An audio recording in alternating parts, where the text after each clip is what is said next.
Thank you very much, Lucas. Thank you very much, all the organizers, to have made it so easy to come. Even if I come from Brussels, it seems to be a very dangerous trip when I hear Rick saying that I was able to do it. I think it was relatively easy, but thank you to mention that it might have been more complicated. So I will I will propose an hypothesis here, and I would like to test this hypothesis and to see what would be the consistency of this hypothesis, what would be maybe the necessity of this hypothesis with you, the necessity today. This hypothesis is the following. Moderns have invented a concept of nature to inhabit the earth. I think, so I repeat it because it will be the main focus of my talk, moderns have invented a concept of nature to inhabit the earth. I think this hypothesis is a good guide to understand some shift of the contemporary philosophy. Some shift, particularly in the link between philosophy, metaphysics, speculative philosophy, and the anthropology. And I think mainly about the work of the very famous anthropologists now, Viveros de Castro and Philippe Descola. And I think this hypothesis would be a good guide also to understand a new set of political categories through the question of nature. It would be a good perspective to understand the new space of a political question. So, if we think already, if we take this hypothesis in a very literary sense, in a very direct sense, it means two things already. We can directly have two different meanings of this hypothesis. The first strange implicit meaning would be that nature, the concept of nature that we have, and maybe also nature, has a temporal dimension. What we call nature, these things in front of us, these natural things that regroup a lot of bodies, beings, the laws that we use and that we invented to treat the relation between these bodies, these beings, all this would be linked to a very specific time, to a specific moment. That what we call nature is an historical invention. That we would need what Alfred North Whitehead called an epochal theory of nature. There is epoch in nature, like we talk about epoch for political events or social events. And saying that the moderns have invented a concept of nature to inhabit the earth localize very precisely the moment of the invention of what we call nature. I like the moment where you can say there is a very specific date where something happened and something changed completely the situation. A bit like in 1000 Plato when Deleuze and Guattari, for each Plato, gave a specific date. And what is this date? It's at the beginning of the 17th century. Something, a big event, changed completely, shift completely all our categories, our way of thinking, and produce what we call nature. So nature was product. The nature that we think was product in a specific event. The second element that we can have from this hypothesis that the modern have invented a concept of nature to inhabit the earth is that it presupposes that there is a kind of geographical dimension of nature. that nature has a specific space, a specific spatial dimension. What a strange idea. We have the impression that nature is everything on the earth, that you can go further in other space, other countries, and you would still have nature. I claim exactly the inverse. Nature was the invention of the moderns. And in their relation to the other, they tried to impose their vision of nature. They tried to enlarge nature to the complete earth. So, two strange ideas in this hypothesis. Nature has a specific spatial dimension and a specific temporal dimension.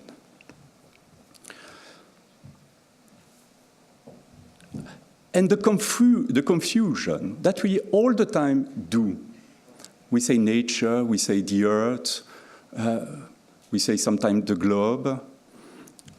This kind of confusion is not a simple, innocent confusion.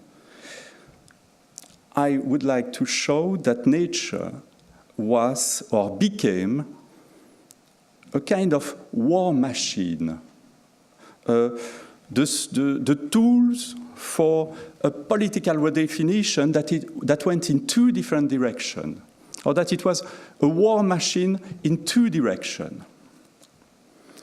It was first a war machine in Europe, in the Occident, against all minoritarian knowledge, all minoritarian practice. I will come back to that later. That nature was a kind of process of domestication inside the European tradition, inside the Occident, domestication of all minoritarian knowledge.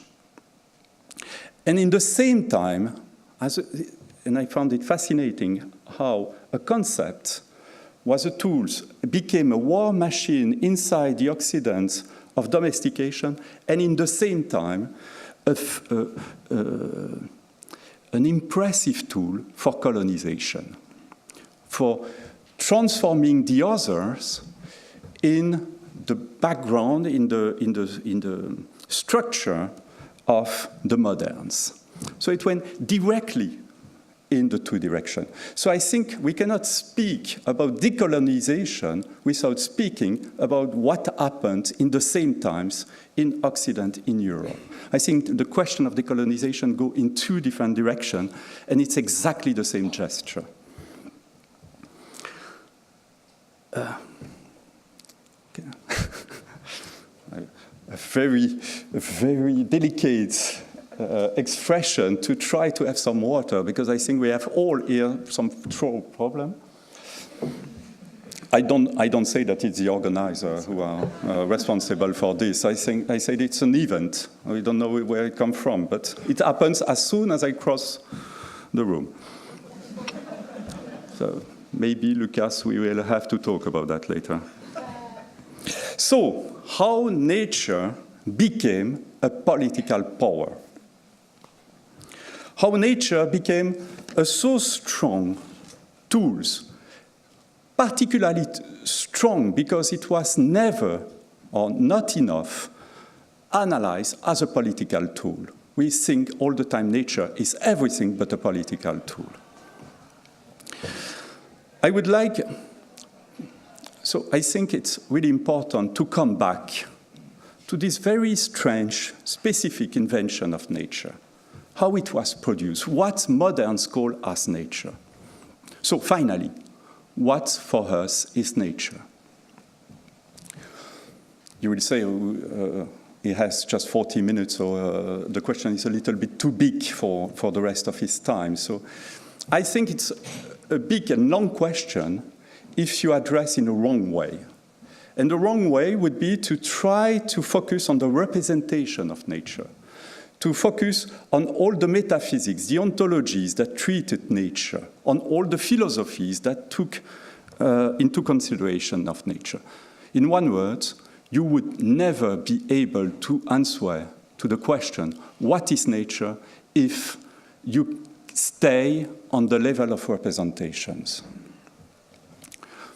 So if the answer is not on the representation, is not in the ontologies, is not in the way by which we treat nature, where it is. I think there is a very simple answer to the question. But we have to focus not on the representation, but on the gesture, the operations. Moderns define themselves by a specific kind of operation and a gesture. If you understand this gesture, you know who they are and what they do. So what are these gestures? I think there is certainly there is a lot of this gesture, but there is three main gestures. And if you have all these gestures, you have the complete overview on what is nature. And this gesture was first settled, introduced inside what we call experimental sciences. So it's a gesture that defines experimental science. There is three gestures that define, for example, as Isabelle Stenger showed this in the time of catastrophe and in the Virgin and the neutrino, is the Galileo gesture. But it doesn't mean that this gesture were just in experimental science. The success of this gesture is that they transform completely all our categories, and they became the gesture of science, of course, but of our politics, our knowledge, or the gesture constituting the ontologies and the metaphysics by derivation. The first gesture is bifurcation. Bifurcation. You have, I try to show the picture, you take a body, whatever it is, physical, biological, living bodies, human bodies, you take a body. You can try it with your neighbor. You take a body. We make an exercise, a kind of experimental exercise. I hope there will be no big bad consequences. You take a body and you extract violently to this body all the superficial qualities. What are the superficial qualities of the body? Is form, is aesthetical dimension, the attachment that you have with this body, the interest that this body has for you, the values of this body, but mainly the aesthetical, the perceptive dimension of the body. And you remove it, you extract it through technical object, apparatus, quantification, procedure. We don't understand all the dualism that crossed the modernity if we don't see that they come all from this very simple, basic gesture. You take a body and you extract all the superficial dimension. Superficial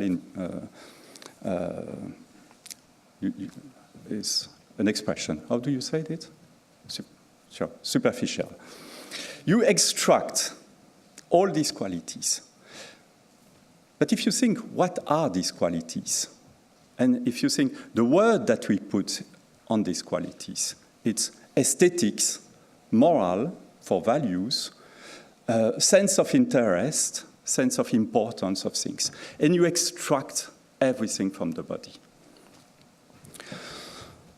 So when people sometimes say we should repolitize nature, we should put aesthetics inside nature, they make also a strange gesture, because politics, aesthetics was all the time inside the body. It's a gesture of extraction that tries to remove it. And the modern all the time does it. You are interested by an animal? Remove all your attachment, all the sense of aesthetic, all the enjoyment that can have the animal for its environment, and you will have the proper, correct body. So this first gesture is not a way to qualify the body through some qualities, but a way to disqualify some link to the body, to disqualify all the aesthetical dimension, the moral dimension, the axiological dimension, etc. So it's a process mainly of disqualification. Disqualification of all dimensions that you keep, or as would say the modern, that the human project on the bodies. And this disqualification of superficial qualities was a way to disqualify a lot of practice and a lot of knowledge. All the practice of amateur, of people who have an expertise through their interest on the bodies, through their interest on animals or living realities, etc., were disqualified in favor of the practice and the knowledge of the body without these qualities. Isabel Stengers in Catastrophic Times say, "We live in a veritable cemetery for destroyed practice and collective knowledge."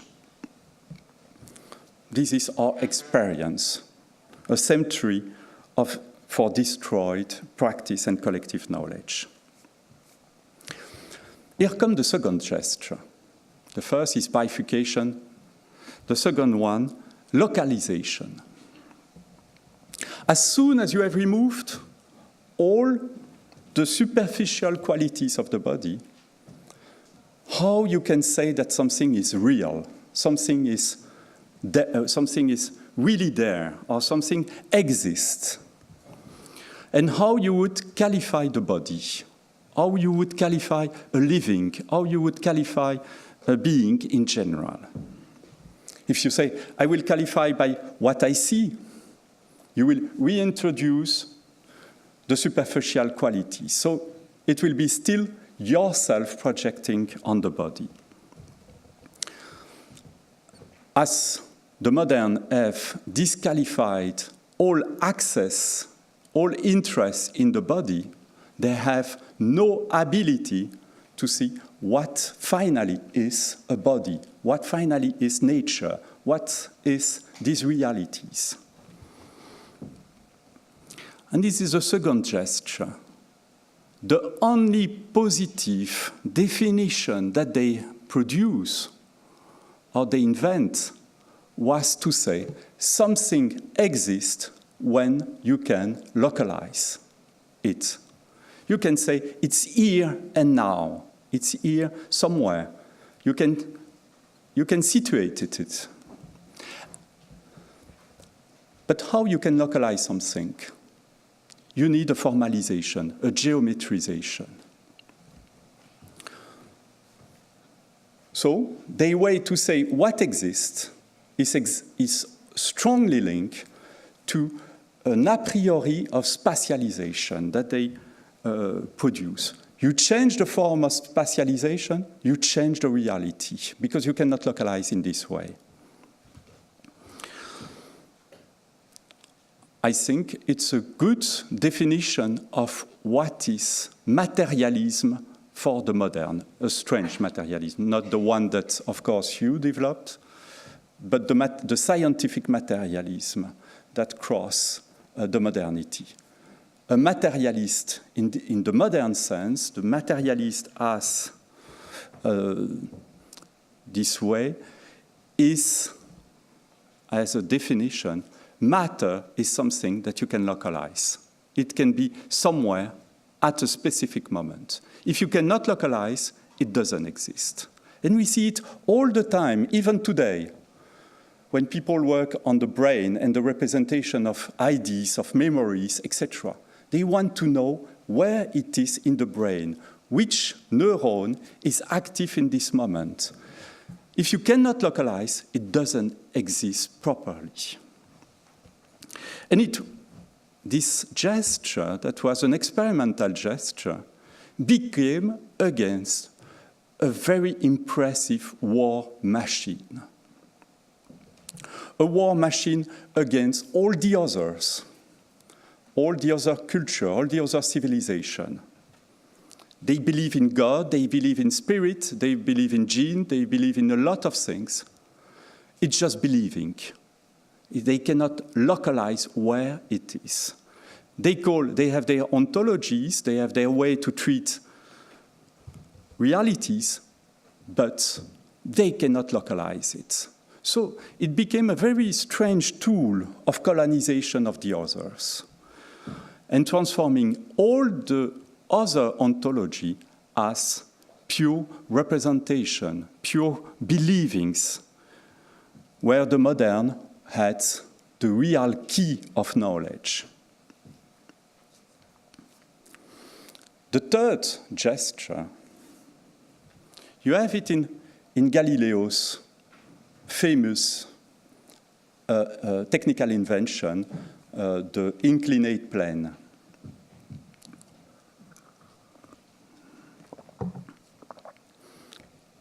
It's a very strange experimentation because Galileo invents a plane where a ball is falling, should be falling, say it has to be optimal condition. Optimal condition never exists in experience. You have to find a pure ball, a pure plane. They cannot have any friction. So something that doesn't exist in nature. You have to do it in a specific place that he called laboratory, or a specific protected zone. And he does it, so everything is artifact, everything is invention, everything is construction, everything is, in this way, very artistic. And Galileo says, nature have talked. But where nature have talked? Where is nature? You are in a laboratory, in a very specific, artificial, technical environment, completely purified. You do it, and you say, nature have spoken. Nature was never there. She was never there. You cannot even imagine a more purified space than the space where Galileo did his experimentation. And nothing forced Galileo to say that nature has spoke.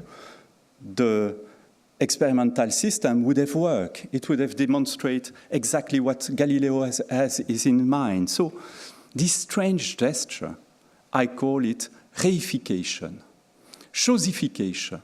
You transform an operation, which is a pragmatic operation, a gesture, and you say there is no gesture. It was just the reality that I described. I never intervene inside.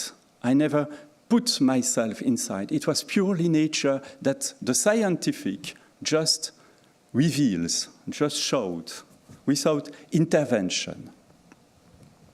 This reification was, again, a huge war machine because the way by which the experimentation was done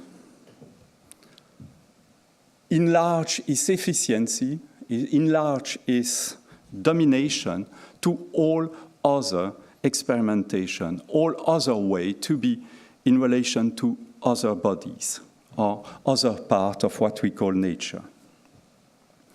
So that the big story, to take the expression of Donna Haraway, it was the big story that the modern have invented for themselves and that they try to impose to all the other. We are, I speak as I was a representative of the modern, we have invented a set of gestures that allow us to articulate bodies and we try to impose it inside our own experience and to all the others. And of course, when the modern did it, they had already all the answer that to the question that they address to the others. And I call it a colonization process, when you have already the answer and just feign to ask the question. So that was the big story, an objective nature, universal, common to all the others, that reveal by itself. They transform the modern, their abstraction, their gesture, their way of questioning as being or the things by themselves. So now we have another question. I think this concept of nature infected us for a long while and had very disastrous effects. So now my question is the following. Do we really need this concept of nature? We understand that these effects were mainly domestication of practice or colonization, but it had, of course, it was not produced for this purpose. Of course, it was produced in other ideas, but it became this reality. And so my next question is, what would change in our present situation if we just removed the concept of nature? Typically a philosopher's style, huh? You remove a concept and see what happens. We have this, sometimes I talk with people from sociology and other discipline or politics, and I say, but you just remove the concept and see what's going on. It's not so easy. But for us, it's an experimentation, and I would like to see that it's relatively easy. You remove nature. What do you have? So it's an experimentation. You just extract now from your brain, for your representation, for your relation to all the reality that you treat, what would be, it's a pragmatic question, what would be the difference if you have or not the concept of nature? So we remove it. And what do we have? We have all the bodies, macro organisms, physical realities, biological elements, living beings. We have all, we keep, and we just put our interest on this very huge amount of realities without linking them to a neutral, common reality that would be nature. But first, this huge amount, growing amount of beings, changing amount of beings, and you have all the relation that these bodies, these realities have without even yourself directly, like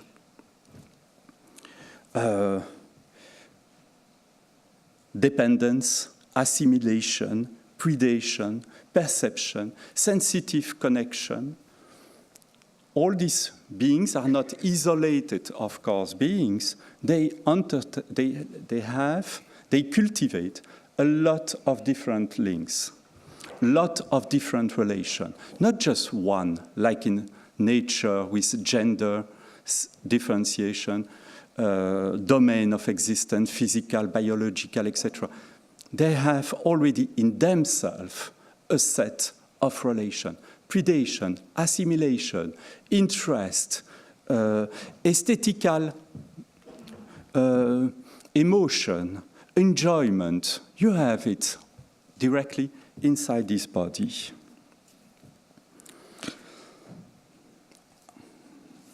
William James, the American philosopher, had a very beautiful intuition when his note, he wrote this. It was in the beginning of 20th century, the really first moment of the 20th century. He wrote, "We would have a world of personal lives, which may be of any grade of complication, and superhuman or infrahuman as well as human, variously cognitive of each other, genuinely evolving and changing by effort and trial, and by their interaction and cumulative achievement making up the world." So it was a very beautiful idea that had William James. He linked it to some aspect of the panpsychism of 19th century. Say, treat all the beings with personal lives. Follow these personal lives. Don't reduce them to a common space. They produce what is common to them by their interaction.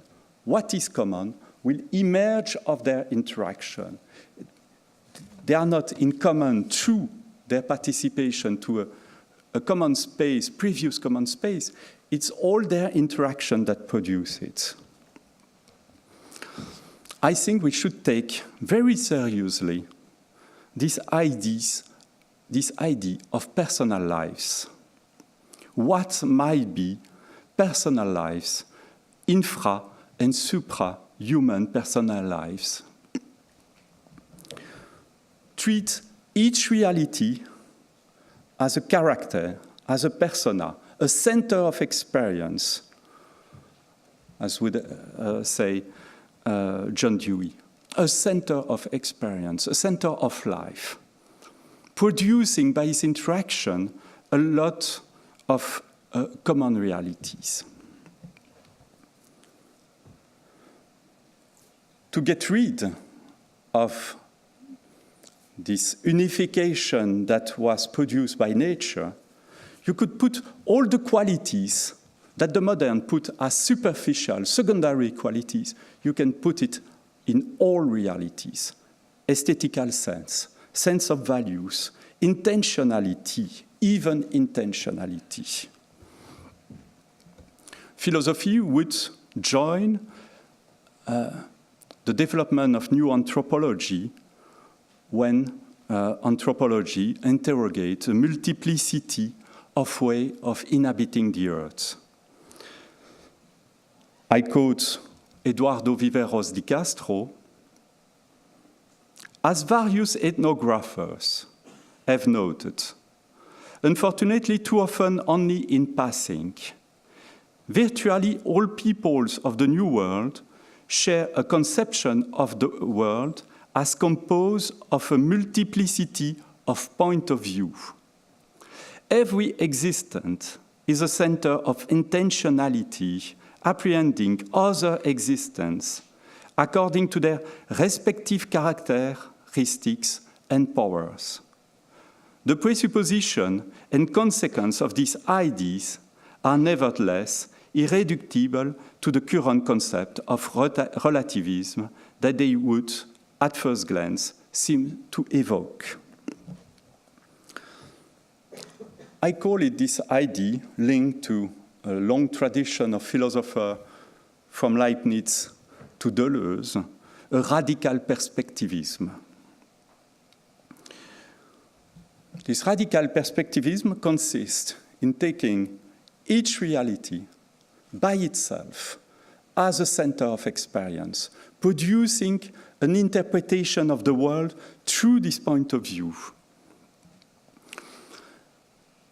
Link to all the other existence, producing also what we can call a life territories.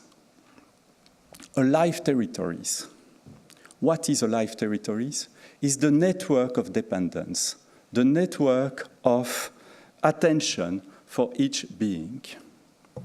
An animal doesn't live in an environment, as we have the tendency to say. It doesn't live in nature, as if nature was a kind of general resource for it. It lives and produces alive territories, which is the resource that it needs, the things that allow it to exist, all the reality that participate to its existence. It's why I found all the time strange when we talk about the disparition of species. We count the number of living that have disappeared. But we lose. The main idea is that a living is all the time linked to alive territories, a network of things that allow him to live and that he allows to live. So I can come back now to finish to my hypothesis. The moderns have invented a concept of nature to inhabit the earth. My proposition now would be to inverse the idea.